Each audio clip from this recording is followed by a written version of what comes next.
What's up? I'm Pete. I'm Andy. We're Fall Out Boy, and we're talking about our record, So Much for Stardust. So up first is Love from the Other Side. This song's a banger. Listen to the man here. I feel like this song, when Patrick first played the demo, these microphones are so long. Bob Barker style. Yeah. When when Patrick first played the demo, my mind was kind of blown on the chorus of this song, and it felt like, it was a good jumping off point for the record, for the album, and I immediately had like a video idea for it. So yeah, to me it sounded like a super fun song to play live, and it is. Totally. Well, the second song is Heartbreak Feels So Good. Indeed. And that is a great song. That's it. Heartbreak Feels So Good was one of those ones where the post-chorus, to me, screamed like it was a song we should be focused on. I think it came at a very similar time to Love from the Other Side, which is interesting because I don't think that they're similar really at all. There's also a nod to the movie Nope. Nope. I always forget what the name of it is. So that's fitting because we forget everything, like the names of the songs are and stuff. But there's a nod to the movie Nope, and I love that movie. It's got like the bad guy from The Crows in it, and just I don't know. It's a great movie. Well done. Doesn't have a ton to do with the song, but hey. Up next we have Hold Me Like a Grudge. We just shot a video for this song. The video was a lot of fun to shoot. It's like a 3-day shoot and a very long process, like the way we used to make videos. But the song, I think, has like a bounciness to the verse that reminded me of, I don't really know. It reminded me of like 2000s alternative radio kind of, but then the chorus is so distinctly Patrick Stump. Mm-hmm. Definitely. Fake Out we have next. This is an older one of the this is one of the ones that came up earlier in the process. To me, it's like a sleeper where it's not been the first song I played for a lot of people, but a lot of people sometimes focus on it when we do play it. It's got this line about red wine being castle temp, which some radio guy told me once is how you're supposed to have your red wine at castle temp. So I guess that really stuck with me. Yeah, it's a song that really grew on me. I really love the bridge. Yeah, fun bridge. Yeah. It also, I think, calls to like a little bit of the influence of like The Cure or something like that, and some for sure parts of like Dance Dance and stuff, which is fun to play. Heaven, Iowa. Yeah, Heaven, Iowa. It's one of the first songs that Patrick kind of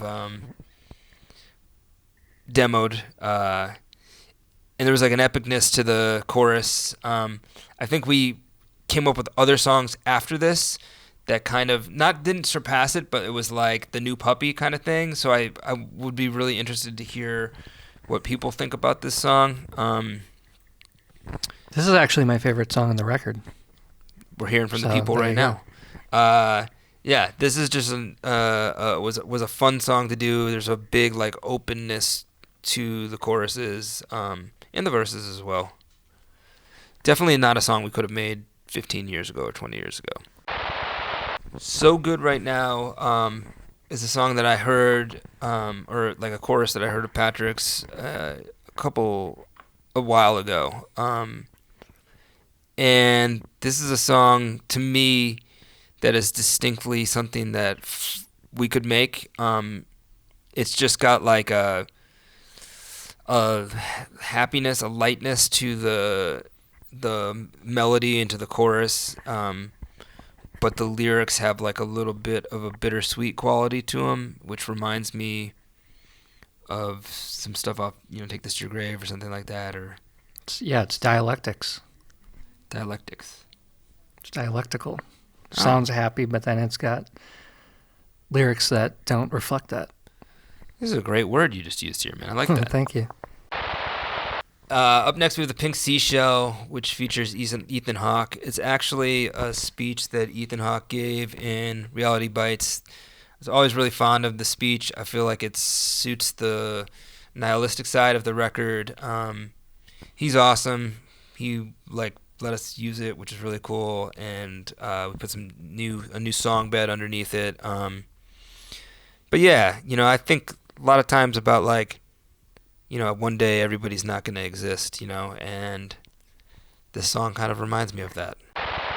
So this is I Am My Own Muse, and this song I think is most representative of kind of the score-like side of Patrick. There's, I think a cinematic quality to this song. I like the bridge of this song a lot, personally.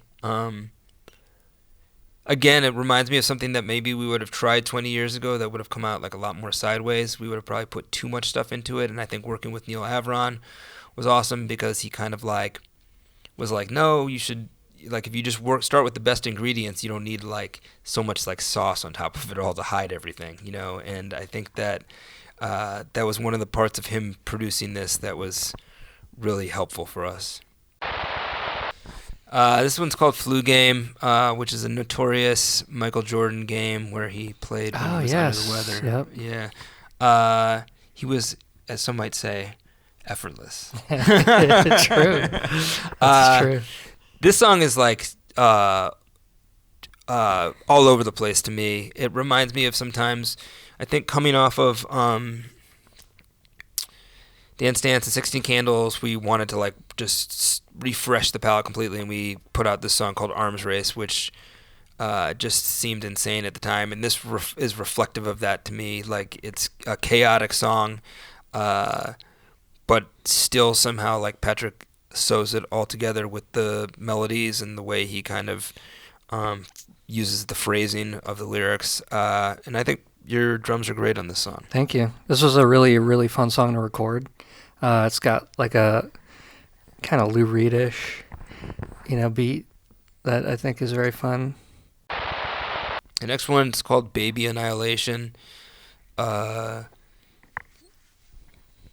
talk about doing, you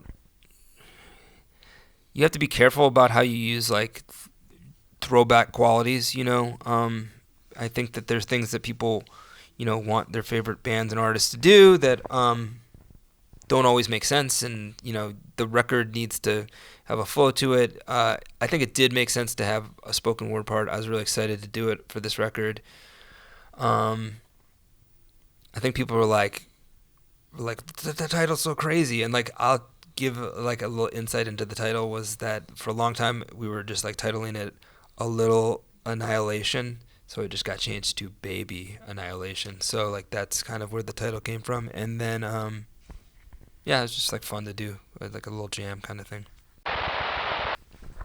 10 Years. This one was a song that almost didn't make the record. To me, it reminds me a lot of the song that Skrillex and Diplo and Bieber did, just the way that it uses this bizarre melody that doesn't seem like it would be catchy, but somehow gets becomes an earworm.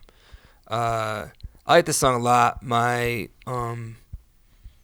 4-year-old, who was 3 at the time, howls at the end of the song. She's very into howling, very into being in a rock band. So that's a little moment there that was fun to do. And this is just a song that I'm really glad made the record. That those things were those times where you could turn left but you turn right, and I'm glad we just decided to stick with the left, or I'm glad we decided to turn right instead of turning left here and put this song on the record. I like it a lot. What a Time to Be Alive, I feel is definitely a very Patrick Stump song. I think about his personality and kind of the way his brain works when I think about this song. And I was talking to him about it, and I was thinking, I was this is such a pandemic song, and he's well, if you remember, we worked on it before the pandemic, which is so odd. but yeah, like I think that we're always looking back, like as a species, we're always looking back, and like you always, you start to think about like, what will we look back on right now? What will we think when we look back on right now? And there's like again, what is it? Dialectical? Yeah. Quality to this song. You know what that means, right? No, dude. Help. I mean, you it's a explained thesis it. antithesis. Oh, so it's like opposites, right? And how what comes out of the pairing of the two, I guess. A juxtaposition. Yes. It's also dyad. Yeah, dyad. Right? Yeah. Is it a dyad? It is, right? Don't That's tell me I didn't Star ever learn Wars anything thing? from Star Wars. Yeah. That's a really great word. I think that's different, but yeah. But it's two. A dyad is two, right? Yeah. Pairing of two. Well, What a Time to Be Alive is another example of that, and it's a great word again. We'll sneak it into a lyric at some point. And we finish it off with So Much for Stardust. This is the title track. I think it was also like a really fitting end for the record. There's a big orchestral moment in the beginning with strings, and then ends with a choir. And there's like a lot of like lyrics that are like bookends to the to Love from the Other Side. So I think it's a cool way to end the record. Our dialectical record.